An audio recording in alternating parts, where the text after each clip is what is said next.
They're your responsibility. You pay the money or they're going to die.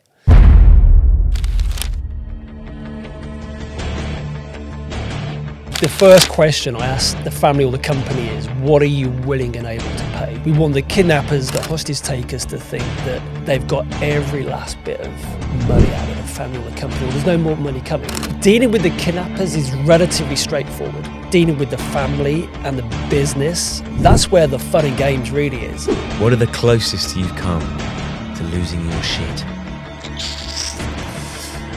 My name is Scott and I'm a hostage negotiator. Hi, you are watching Things People Do with me, Joe Marler, on YouTube. Click like or subscribe. Only click like if you like it. In fact, no, click like if you don't like it. Because we all lie sometimes. Click subscribe if you want to be subscribed. I'm out of breath. Enjoy. Hello, Scott. How you doing? That was going to be my question. How are you doing? I'm doing good. How are you? Yeah, I'm all right. Don't know what to do. Is he negotiating shit? I thought you might negotiate with him from the word go. Oh, How good are you? Exactly how good are you? I don't think negotiating a hello is our best start. But right, so you're a hostage negotiator. Mm-hmm. How did that come about? How'd you go about becoming one of them? Well, funnily enough, when I was at school and I saw the careers officer, he didn't say, well, do you want to be a teacher, a pilot or a negotiator? So I kind of stumbled into it. But you have to be interested in people. You have to be really curious about what makes them tick. And so I joined the police in my mid-20s. And then towards the end of my career there, I got an opportunity to go and help resolve some kidnappings that were taking place in London. And it just opened up a whole new world of hostage negotiation. And then when I left the police, I continued doing that in the private sector. This is going to be a good episode, Joe. I feel slightly like we should disguise our voices to make it like a realistic hostage. That was one of my questions. Was it? But later. How do you disguise your voice? No, I want to know. I want to know. I was gonna go with. Do you have a normal voice? Well, yeah, you have a normal voice. I've heard it. Is that your normal voice? Might be. Or negotiated, Nancy. Or do you have a negotiating voice like Adele? When she pretended to be Adele lookalike. See that one on BBC? And she pretended to be a nanny. She was like, I'm going to talk really slow and calmly so the children can understand that the world does make sense. Like that. Anyway. Do you talk like that? It's not like when I used to listen to my nan who put a telephone voice on and then she would speak differently in real life. It's not like that at all. And usually when I'm overseas on a case, I would get somebody else to actually do the actual talking with the kidnappers. Because if I rock up in West Africa and start speaking to some local kidnappers, they're going to think, what's going on here? Who's this guy? And that's going to automatically raise the profile and the perception of value of the hostages. That makes sense. And if you were doing one in the UK and your voice and your background didn't matter so much, I would guess it's all about calmness. It's about calmness. Is it about neutrality in your voice, or do you have to challenge at points? Yeah, again, in the UK, one of the first things that kidnappers will say is to the family usually is don't get the old bill involved. Don't get the police involved, because if you do, we'll kill the hostage. And so we would, advise and script and train and coach maybe a family member to get on the phone to speak to the kidnappers. We don't want it to sound too professional and too calm, because in reality, if your loved one has been taken, you're going to be emotional, you're going to be highly strung, you're going to be frustrated, you're going to be upset. So we want to bring a bit of that in. But really my calmness, my ability to come from a place of equanimity, I guess, is with... Do we need a definition here? Just need a little pause on that one. Equanimity, Tom? Well, it's just... What? Has he got you? No, but if you want a dictionary definition, look at a dictionary, but equanimity is a sense of calm. Scott? That's it. It's about when I walk in the room to the family, in the family kitchen or the company head office, it's about exuding a sense of certainty that you know what you're doing and credibility, calmness, and actually this is going to turn out okay in the end. And that's really what you want to try and convey. It's already a calming influence. I'm on feeling the room, isn't I'm it? feeling calmer than I was before we started. Right. So, what sort of do you are there different areas that you can specialise in terms of hostage negotiating? Well, normally you'll get things like express kidnaps, which is essentially a bit like a street robbery where they'll take somebody off the street to the local cash point. They'll get them to it, take all the money they can out for that day, hold them till after midnight, and then they'll get the same again the next day and they'll release them. That usually happens in like a Latin American theme there. And in different parts of the world, you'll get different styles of kidnappings in terms of how long it takes place. But there may be off the west coast of Africa or off Somalia, you get the piracy cases. But then across the Middle East and other parts of North Africa, it will be your long-term, let's call it standard kidnapping, where people could be taken for weeks, months, or even longer. Longer than months? Yes, occasionally it will go for years, but they generally, the political type prisoners, that we've seen some quite high profile cases over the last 10, 20 years or so. Maybe like Colombia and now also in the Middle East. I've just looked up the longest kidnapping in history on record. And it says here, the Iranians held the American diplomats hostage for 444 days. Terry Waite and John McCarthy. Yeah, they were and about that. 5 years or so, I think. Oh, who? Terry Waite was the envoy for the Archbishop of That's Canterbury. right. So they got kidnapped, and John McCarthy was an Irish journalist, and they got kidnapped in Beirut in the early 80s. Yeah. 5 years? Most of which was held in solitary confinement. And if you read his book, Taken on Trust, it's a great example to all of us of no matter what crisis or challenge or issue you're faced with, you can do what you like to your body, but in your mind, you control your mind. You control how you interpret things, what you give meaning to, what you believe, and then that then creates your reality, creates the emotions that you feel. So that quick Google search was dog shit then.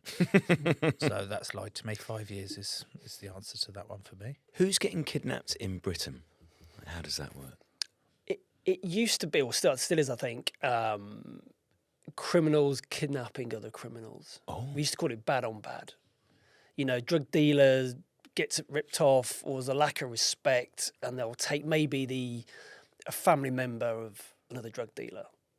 Very rarely, very, very rarely. In fact, I don't even know of a case where average Joe walking down the street and they're suddenly kidnapped for no apparent reason. Yes, they may, high-profile celebs or rich people may get targeted, but for the average person in the street, it doesn't really happen. So with the bad on bad, are you not inclined to sometimes just go, well, Whatever.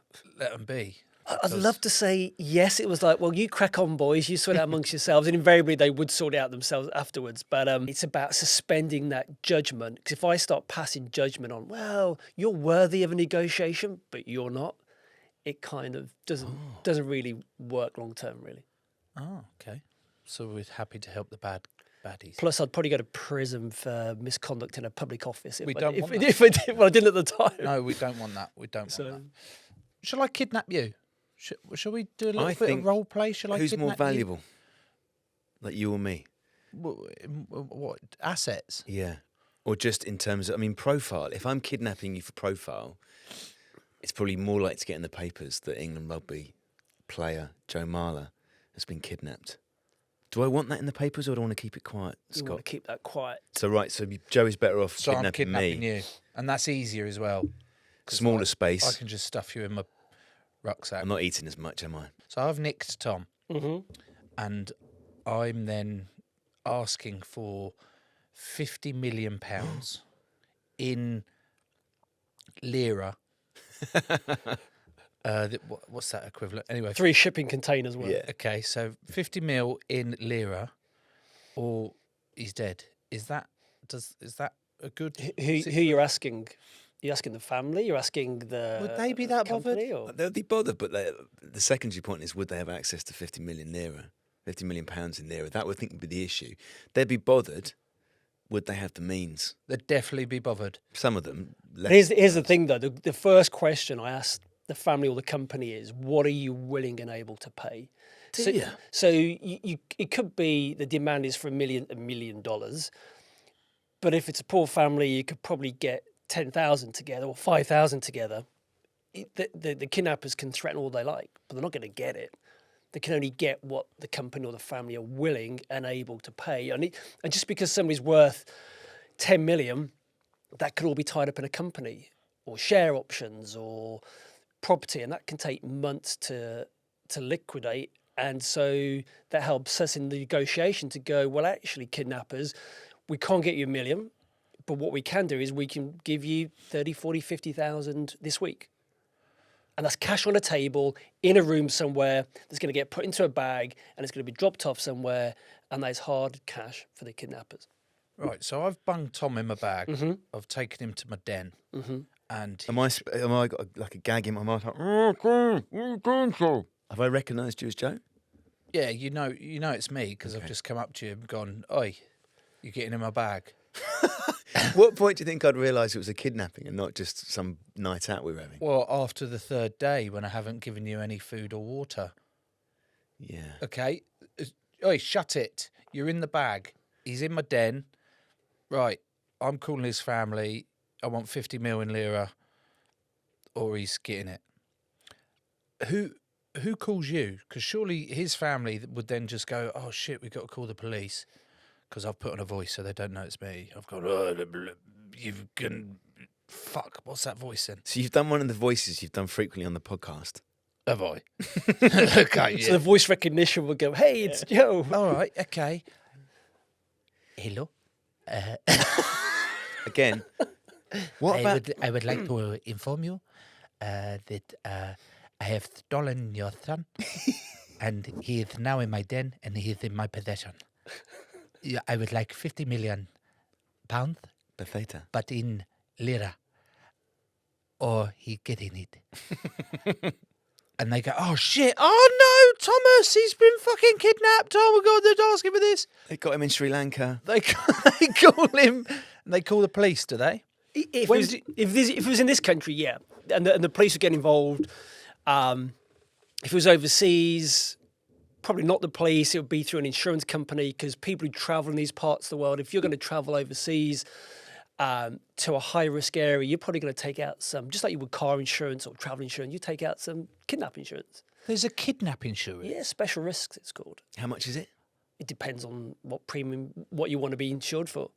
There's kidnap insurance. It's a multi-billion-dollar industry, and so Tom takes out an insurance premium that's worth, I don't know, it's worth $1 million or 50 million in lira. Yeah, okay. And you get taken, and then kidnappers would go through your phone, probably phone a family member, or your company would probably realise you're missing because you haven't checked in or whatever. Nah, not really.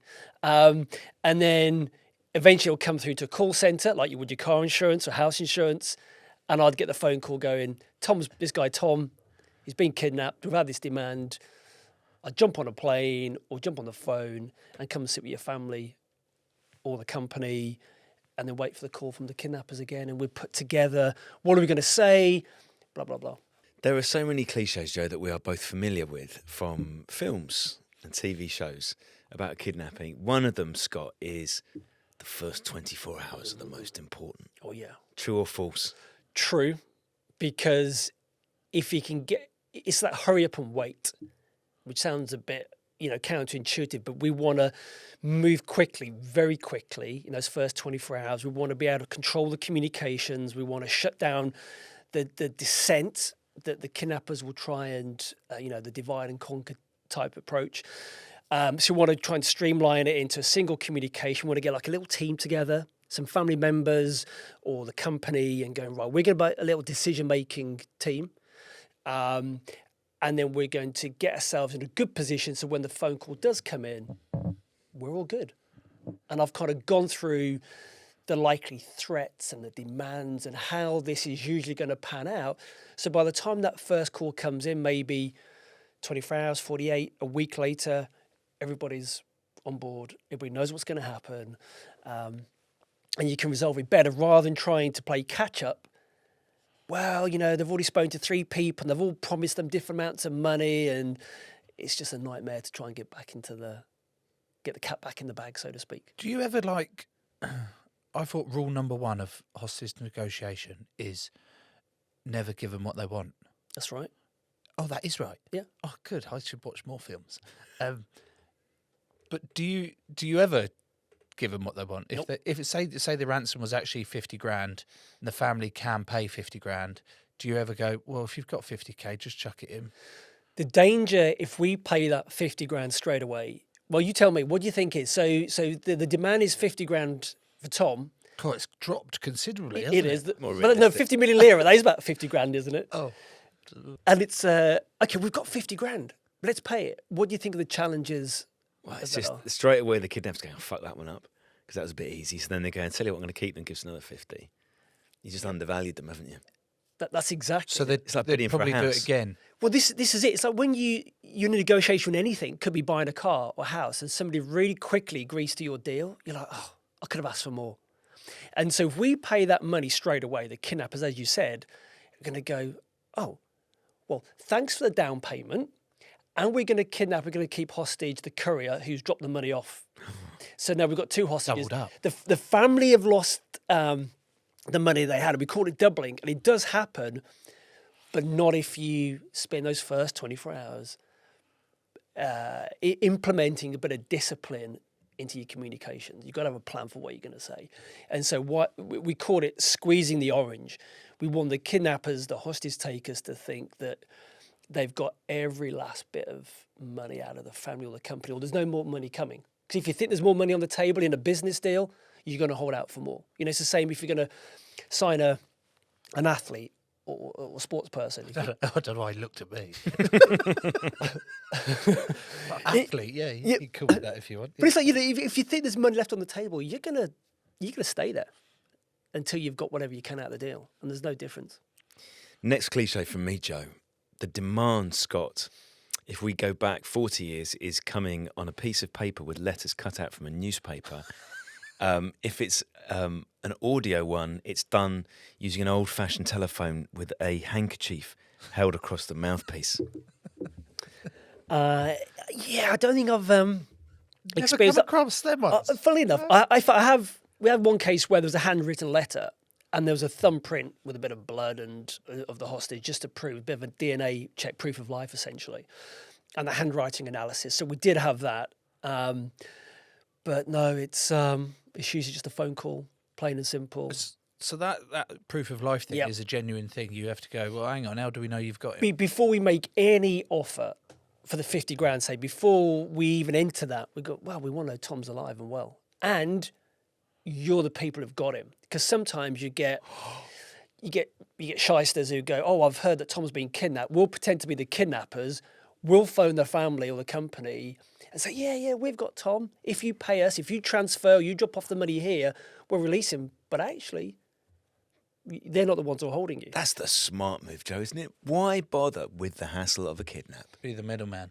Not even be the middleman, be a completely different man. Oh. Just piggyback on someone else's hard-earned kidnapping. Like, rather than you having to kidnap me in your bag, not feed Yeah, me but that enough- wasn't that hard. Okay. Rather than easily imprisoning me in a backpack and then taking me to your house. Just don't do any of that and just be on like radio waves waiting for a kidnap to happen. And then dive you in. Go, oi, that's me. Yeah. And because of my, wide range of accents, I'll be able to immediately copy whoever it is, won't I? Hello. Would you like it? What about also proof of life? Do you insist on, or do they ever insist on holding a newspaper with the date on as well? With a gun to the head of the, Well, yeah, in the hey, picture. we have got you, motherfucker. A phone call would be best with someone who knows them. But we do have pictures. You can get videos. I've had them all. But a live interaction is better than just a picture because it could be faked. And also, pictures only valid for when it was taken. You don't know if they're still alive after the picture was taken. Or if we can't do that, we'll ask a question, a proof of life question that only the hostage is going to know the answer to. So the kidnappers couldn't Google or Facebook the hostage and find the answer out. So it's, Favourite? what was the colour of your very first car or your pet's name or whatever that only the hostage is going to know. What was the colour of your very first car? White. You could probably guess that, couldn't you? Nissan Micra. What about, you'd be better off doing your favourite Elton John song or something like that. What would you go for? Rocket Do Man. you know what? And you can say Rocket Man. Why? Because that's what everyone does. I think it's I- one of his I- biggest hits. I also It's prefer one of Candle it. in the Wind. You know how more sombre and macabre I am. What's macabre?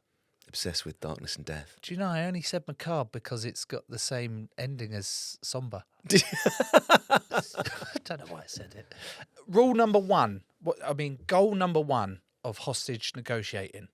What is it? You go into that situation, you go, this is my goal for today. I've got to bring order out of chaos, which is why I call the book that. Seriously, because there's so much chaos and confusion and uncertainty and high emotion. And it's, okay, let's just bring a bit of order. Let's bring some calm to whatever it is. And it is no different than if you're dealing with your kids, spouse, ego-driven boss, whatever. It's, okay, let's just try and bring a bit of rationality into this, objectivity into this, even though we are, we're emotional creatures. We're emotional creatures that think, not thinking creatures that feel. And so we make those decisions and we try and justify them rationally afterwards. But we need to try and bring those emotions into a nice, calm, balanced place before. So it's not getting the person back alive then? Well, that is the primary objective, the safe and timely release, absolutely. But that's a given. Is it your job at all to work out why they've done it? No. You're just... I'm not interested in You're that. not interested. I just want to get them back safely, in one piece, quickly, and to mitigate against the risk of them or someone close to them being taken again. So in that situation, Scott, where you are trying to bring order from the chaos, everyone in that situation is under massive stress. The people whose relative or loved one it is who's been kidnapped. How do you stay calm in that situation? Because you are also under massive stress because those people who are terrified are looking to you to solve it. Yeah, absolutely. There's another golden rule is of any kind of negotiation is it's not about you. It's about the other side. It's about the other person. It's first seek to understand. And I remember in my very first kidnap negotiation, it was almost the shortest career ever because I was getting really frustrated. The family weren't doing what I wanted them to do. They weren't following my instructions about how to negotiate the release of their loved one, to the point where I was getting really angry, like really quite frustrated because I was making it all about me as to why aren't they understanding me? And then there was a hand on my shoulder by my colleague, a far more experienced negotiator, that little tiny little squeeze and which interrupted my pattern, which allowed me to calm down. And I took a step back and he came in and just gave me a masterclass on how to, calm people down, how to reassure them, how to make people feel seen, heard and understood. But that starts with yourself. It starts with being able to control your own and regulate your own emotions. Scott, do you follow the behavioural change stairway? I'm aware of that behavioural change stairway, brought about or introduced by the FBI several decades ago. Tom, do you know much about the behavioural change stairway? Joe, you clearly do. Instinctively. Tell me more. Bet your bottom dollar I do. Just fucking Googled it. Every day's a school day, huh? So are these right at the start? So it's got a chart here. So we've got active listening, empathy, rapport, influence, and behavioural change. Is that right? Does that look like something you'd follow? Yep. So every time you're negotiating with anybody, rather than it's like, I'm right, you're wrong, I'm going to win this at all costs, it's how can we bring about some kind of cooperation or collaboration? And what happens is most people rush to the problem solving and the solution finding rather than spending the time, because you need to earn the right, you need to earn the trust to start influencing and persuading. And that starts with the active listening. And everybody goes, yeah, I know about active listening, but not many people really practice it properly. And what that is, that'll be some techniques like emotional labeling. So it's for me to identify and reflect back to you the emotions that you're experiencing. So if you've been taken, if a loved one of yours has been taken, and you're highly irate and emotional and upset, I might go, hey, it looks like or sounds like or it feels like that you're really upset or you're frustrated about this deal or what's happened. And so if I can label the emotion or the behavior, again, that enables you to feel seen, heard, and understood. Or it could be paraphrasing or summarizing back, particularly if somebody's spoken for a long period of time. It could be, well, let me just make sure I've heard you correctly here, and then you summarize what they've said. Joe, we're going to have a little break here. When we come back, here are two of the many things I would like to know about. I would like to know how you negotiate when you've got someone on the phone. I want to know about the drop-off as well, if you get to the point where there's an exchange. Hostage for cash, how it works. You? Yeah, let's get into a bit of detail on it, shall we? Joe, I've got to be honest, you are looking magnificent today. What about you? You're looking lovely too. I wonder if it's anything to do with our new wardrobe from Hera. I think you might be right, Joe. Like, when you told me I needed a new wardrobe, I was slightly sceptical because it's really hard to find something that works for you, but also works for me. That's the thing though, mate. Hera offer good quality, attainable clothing. And whilst they do specialise in denim and comfortable sweats, they've got a wide range and versatile collection for both men and women. Well, that's good news. Mate, honestly, their stuff is great. It fits lovely, it looks great, and it's super comfy. Where can people find Hera, Joe? You can go and treat yourself to a brand new look at heraclothing.com. That is HERA clothing.com. Hey, you want a jumper as nice as mine? Go to heraclothing.com. Come on. Wow.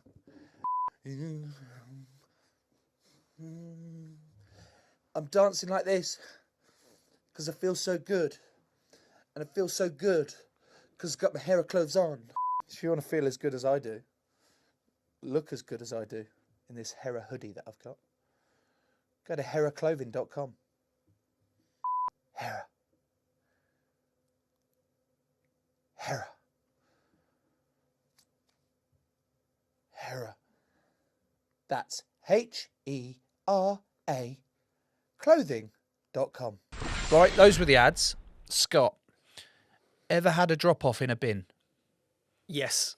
Oh, I wasn't expecting a yes, but this is good. By the side of the road and underneath a rock, or behind a rock, I should say.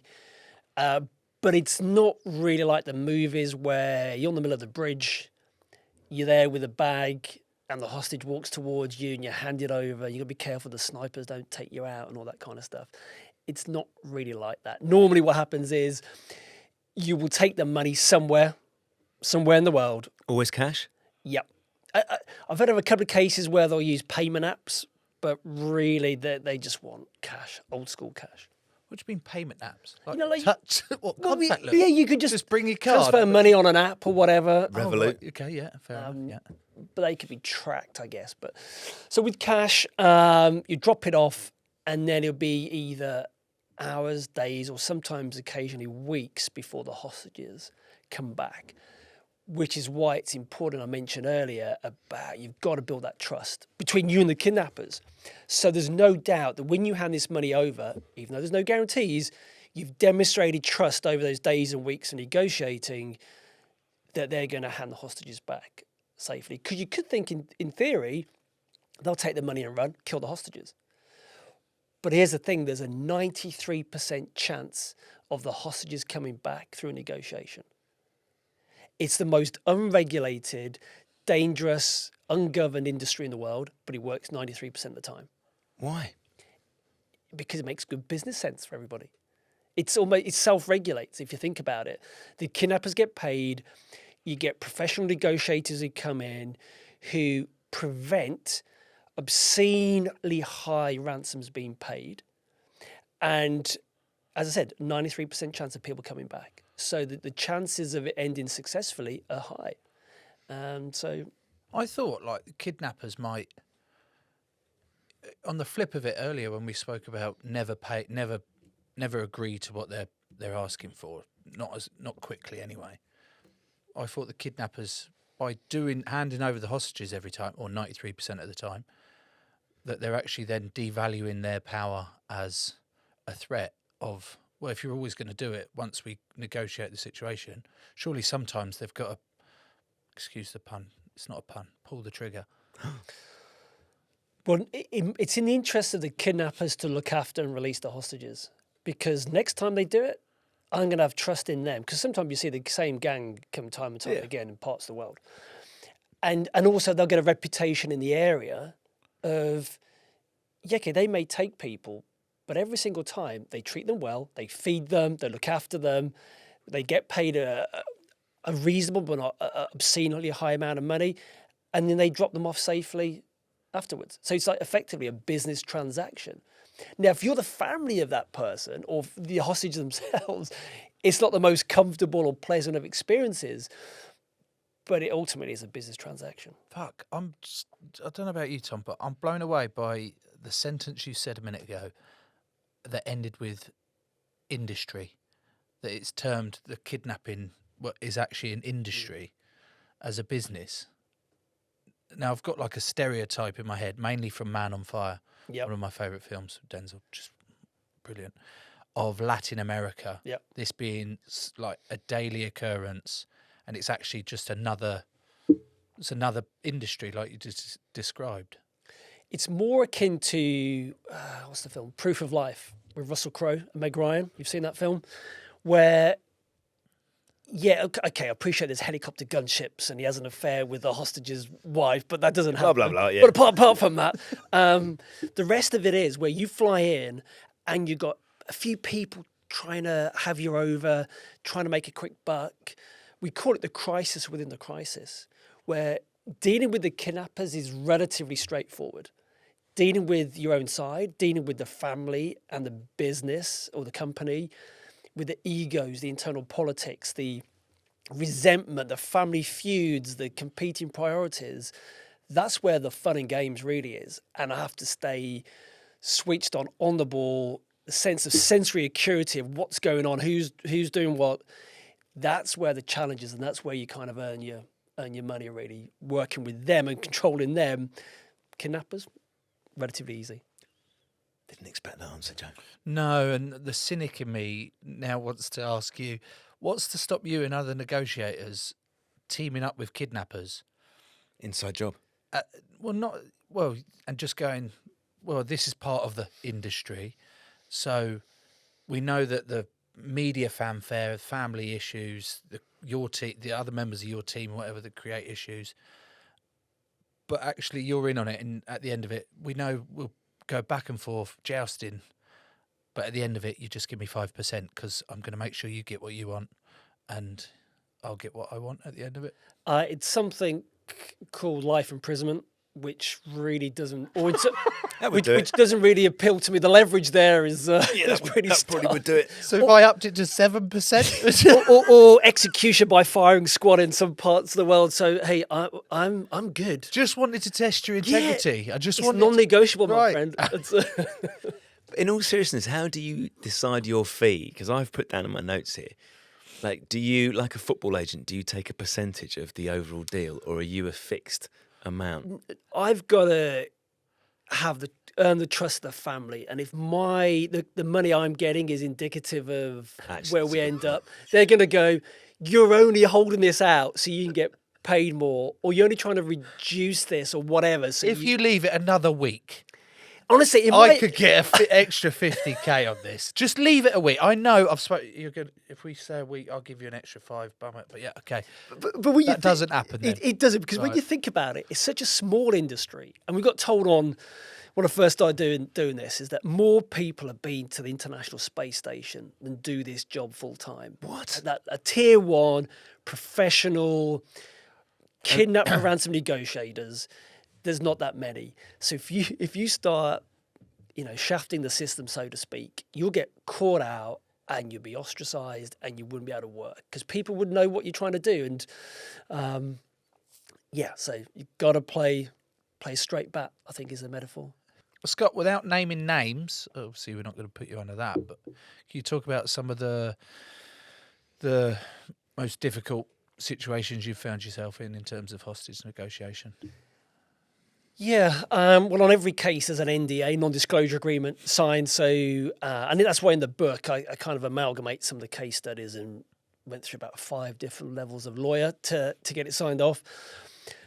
But essentially, the cases are where, as I said, it's on your own side, where you're hundreds or thousands of miles away from home. You're sat there, and nobody hears anything for days or weeks, and so the tension is building. You sat there at the table, and then you're using the communicator. There's one case that I use, which is a good example of all of this. I've used it a few times, but it's a really good example where I was in West Africa, and we hadn't heard anything for about a week, and I'm just sat there. It was hot and sweaty, and everyone's getting a bit stressed. And I stand up and I walk to pour myself a coffee. I'm in the conference room where we're running the negotiations from, and in walks the communicator, and he's a towering man mountain of a giant, and he's like, why do they not call? Why do the kidnappers not call us? I said they'll call when they're ready. And then we go and sit down, and the phone rings as if the universe is listening, and everybody jumps, including myself, even though I've done it hundreds of times. And then he's engaging with them. It's like, okay, so hi, we're here, please. And they go, okay, we want $5 million or we're going to kill the hostages. And then the call hangs up, and then you can hear a pin drop, and everybody's looking at you going, well, what do we do now? But because of those 24 hours we've spent planning it, we now know what we need to do. And so the communicator I'm using, Mr. John, he starts negotiating with them. And so we get the 5 million down to about $500,000 over the course of a few days. But it takes its toll on them, and it takes its toll on a lot of the communicators, because they're getting the threats against them and their families. They're getting the mock executions on the phone, and so it takes the toll on them. And then at one point, he turns around on one call and says, "Please, you need to look after my friends, because these are my friends you've taken. 6 people taken hostage." And the kidnappers just turn around and go, "No. They're your responsibility. You pay the money or they're going to die." And then the communicator, Mr. John, just smashes his fist down on the table and turns to me and goes, "How can you sit there so calmly when my friends are going to die?" And I think his fist is going to come towards me in a second. So I stand up and he walks out. And so now I've got to bring all my skills. Forget the kidnappers. They're in a good place. We've got them down where we want them to be. They're not going anywhere because they can sense a payday coming soon. I need to work with Mr. John here to get him back on board, because if he messes this up, he's the link to getting them back. We're screwed. And so 24, 48 hours, I'm just sitting with him, reassuring him, reducing his anxiety, stress and overwhelm, making him feel seen, heard and understood, going up that behavioural change stairway. Essentially balancing out that nervous system so he can engage in a rational, objective mindset. And also take a bit of ownership and responsibility for what's going on for him. So he comes back in and, we close the deal a couple of days later. But then the fun really begins. It's like, okay, well, we've gone from 5 million demand down to about $300,000. We need to get this cash to the kidnappers from one border, so across the border from one country to the next, without the police or the authorities from finding out. And so we find a courier who puts the money in a bag, a couple of bags actually, takes them on his way, and he's supposed to phone in every couple of hours, every 4 hours or so, to check in that everything's on track, because the kidnappers are phoning us going, well, is he en route? Because they don't want to be ripped off or ambushed. 4 hours go by, nothing. 8 hours go by, nothing. And I'm thinking, you can see where this is going. And then about 12 hours later, 13 hours later, I get a call, and he's been interdicted, arrested by the local police who've got wind of this, who are refusing to let him go. Cut long story short, we managed to get him released and most of the money, local taxes and everything. What, from the police? In this country, yeah. What, they go, well, we'll have a bit of that. Yeah, absolutely. I mean, this happens quite a lot, right, parts of the world. And we think, great. Meanwhile, the kidnappers are going apoplectic, thinking they're going to get ripped off. And so we think, okay, courier, on your way, keep going. But he wants nothing more to do with it, and he legs it. And so now I'm thinking, oh, God, this is just unraveling. So, Gabe, I need to keep my cool, my calm here. So we find another courier who takes the money, gets on a boat, goes out to sea. And this is one of those rare simultaneous swaps, really, where the pirates come out with their boat, count the money, hand the hostages over, and then they turn around. And this is great customer service. And they say, okay, well, we're going to escort you back to safety now to make sure you don't get ambushed by any of the criminal gangs or the local police. And here's a clean mobile phone and a number. If you get into trouble between now and when you get back to safety, nice, isn't it? give us a call and we'll Nice come touch. and rescue you. You could. It's better than John Lewis. It's fucking brilliant. I'd work with him again. Yeah. Well, I We said did, have yeah. done- we Yeah, have I done- did actually. That I used that phone, called them up again, said I got another one. You can come and You do get it." loyalty card, like you get coffee. No, I'm joking. So anyway, that was an amalgamation of a couple of things, but that is just has everything in it in terms of the challenges that you've faced. Every time you said courier, Yep. I just thought like a DP. Yeah, Yodo or every Okay, driver. It's some very courageous soul who is going to go into uncharted, dangerous territory and hand over money to some dangerous people. And unlike an ordinary courier, they don't just leave it on the bin. Or Put a card. yeah, leave it with a Knock it neighbour. over the fence. There you go, mate. That's fine. What are the points, Scott, where you are clearly a very calm man, and you have to be? What are the closest you've come to losing your shit? I will. The thing that will get me is if I'm accused of something I haven't done, or question my integrity. Sorry. Bit like earlier. Yep. No, I'm only joking. Or those closest to you, your kids or family, are normally the ones that can push your buttons. They know how to get under your skin. And I remember not so long ago, I've got a couple of teenagers.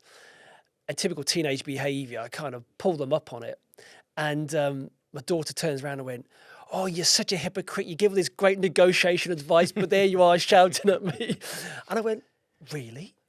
And then afterwards, I sat down with her. I'm thinking, hang on, am I not following what I preach, kind of thing? And I sat her down afterwards. I went, "Is that really true?" And she went, "No, it's just me, and I shouldn't have said that." And actually, it just shows you that we're all human. And what I say to everybody is, if 80% of your time you can communicate effectively, if you can. It's a likability factor. If you can communicate healthily and effectively, make people feel understood, etc., then that's okay. And of course, 20% of the time, you're going to get triggered. You're going to get annoyed and frustrated. The secret is not staying there, not dwelling on it, not allowing that story to go round and round and round and round, the negative loop, and we spend days or weeks just stewing over something. Just let all that stuff go, really. So you're absolutely fine with kidnappers, teenagers, fucking minefield. Forget it. Forget it. What about situations that haven't gone to plan? In terms of kidnappings, Yeah. thankfully, all the ones I've been personally involved in have worked out okay. I'm aware of other ones where they were never going to get back. They've been taken by terrorists, for example, and they're in the orange jumpsuit on a YouTube video, and you just know full well if we're negotiating, we're just trying to buy some time, either for a rescue attempt or for them to escape or release. But by and large, as I said, it's such a high success rate that it rarely, touch wood, apart from the example I gave, but that's not going wrong. It's just another obstacle you need to navigate, as opposed to people not coming back. And people, that 7% will be either they get killed in the ambush, they'll get an illness and die in captivity, or they'll try and escape and get hurt that way, or actually a hostage rescue is extremely dangerous, and usually somebody will not be coming back from a hostage rescue attempt. So, What's the single most important bit of equipment? Because I can imagine a situation, like this is the way that the humans work, where you've done all the planning, etc., you know exactly what you're doing, you've established a line with the hostage takers, and then suddenly you realise that no one's got a phone charger for the phone they're calling you on. That wouldn't be the first time. I think it's you've got to have the phone. It's got to be charged, obviously. But I remember it goes without saying. But then the Down to kidnapper, 12%. who's got the charger? Oh, it's the wrong one. Or it's a power cut. But the kidnappers will still get hold of you another way. But for me, I remember there was a case where it was in the UK. Guy got taken. We're working with his brother. He was receiving the phone calls. He went into the hotel suite at a central London hotel, and we walk in, and he's like, "You're joking? What's going on? Where's all the monitors and the satellite feeds and stuff?" I was like, "Mate, no, that's not how it works. Sit down." And I got out. I got a pen. I got a mobile phone and a recording device and a pad of post-it notes. I said, "It's these that are going to get your brother back." We want only because you can't afford the satellite dishes Yeah. and that lot. And if you actually had them, it would be a lot easier. all the kind of cost cutting and everything. You want to record the calls so you can play them back because as you can imagine, the quality is not always great. And the post-it notes would be for me to write notes to prompt the communicator about what to say. Oh, so that bit happens, like in the film when you go, "Oh, tell him this." So you're listening into it. Yeah, You yeah. go, "Well, say that, say this." Yeah, one, but- and the most. Do you guess what the most frequent, commonest word I would write on a piece of paper? Keep talking. Breathe. Oh, breathe. What, say it? Or, No. Oh, no. No, because he's not to be in the room. Breathe. But You're there going, negotiate. The kidnappers are going, "Have you got the 50 million lira yet?" And then the family member just goes, "Breathe, Wouldn't be the worst thing in the world, would it? breathe." But at what point you get fucked off as the kidnapper? You go, "Why the fuck are you telling me to breathe?" You mean they need to breathe? They need to calm Because down. when people get stressed, you watch it. People tense up, they hold their breath, and they talk until they run out of air, and then they have to start again.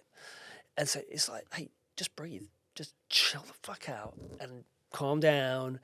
And sometimes you have to physically touch someone's arm or shoulder, just to kind of because they can get tunnel vision as well. It's like you get really wrapped up in a conversation and you get a distorted vision and you can kind of get carried away. So it's about being able to step back, get that 30,000 view, which is why you always, in any kind of business negotiation, for example, it's one person on your team who's present.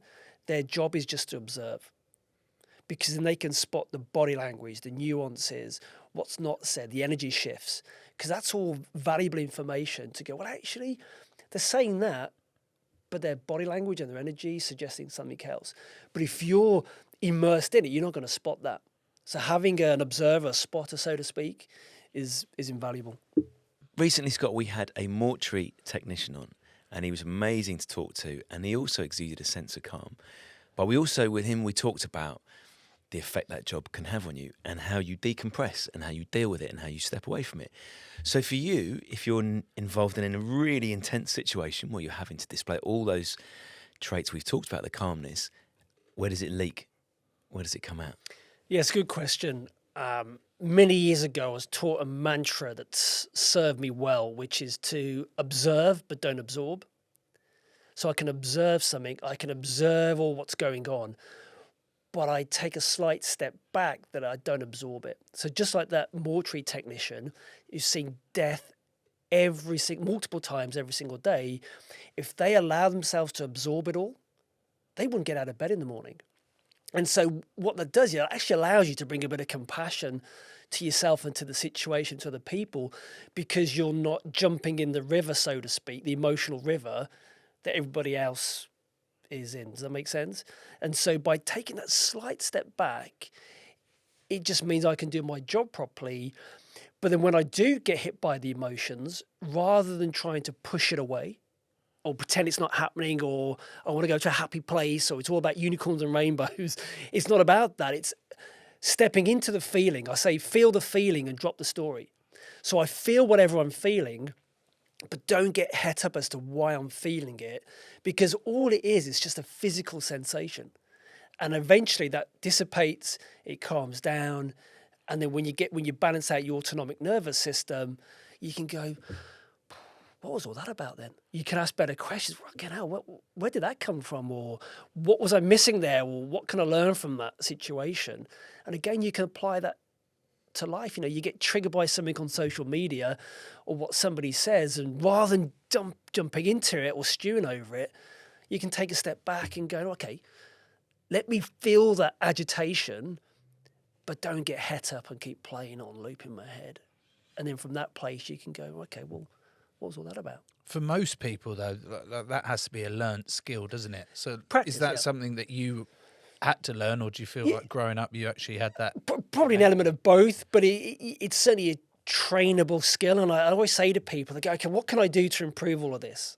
And I'll go, every single day you'll be presented with many, many opportunities. And if you think about it, life presents us with opportunities every single day to practice this stuff. And it's those worthy opponents, I call them, your least favorite politician or the traffic jam or whatever it is that is showing up, is you just practice regulating your emotions properly. And it's like anything, the muscle memory, you know, then the neuroplasticity, where we can train our brain and our body to think and operate in a way. The more you do it, it's like flying hours. You just get, repetition is a skill, and then you just get better and better and better at it, and it becomes easier and easier and easier as time goes on. Recently, there was the hostage situation by Hamas, and can you give a little insight in how that would have unfolded, how they would have got some of those hostages back? It's a unique situation, first of all. It probably doesn't get much more challenging in terms of negotiations than that. You've got one of the most volatile regions of the world. Everybody's got an opinion on it.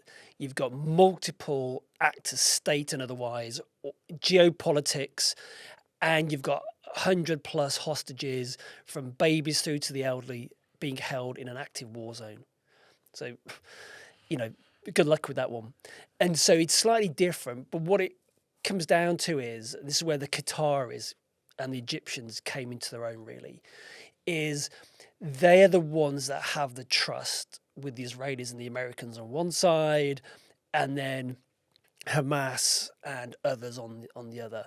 Whereas the two sides wouldn't speak to each other, so they go through the third party, Qatar, and Qatar had those open channels of communication and dialogue.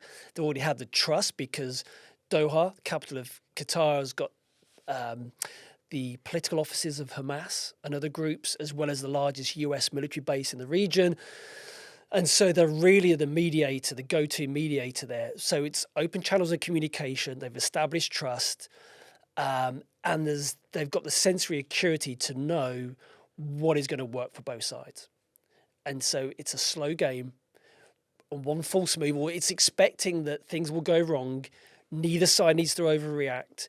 And then it's focusing on the outcome, which is a safe and timely release of the hostages. But it doesn't get much more challenging than that, that's for sure. You've mentioned your book a couple of times. Can you tell us a little bit more about that? Yeah. After doing this for a number of years, I just thought there's so much crossover and relevance for business and life generally.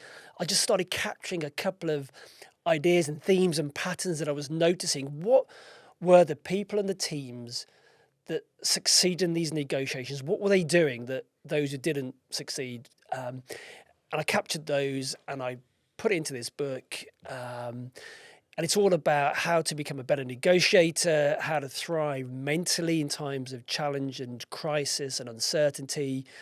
And it came out in May this year, Sunday Times bestseller. So I'm really pleased with how it's gone down.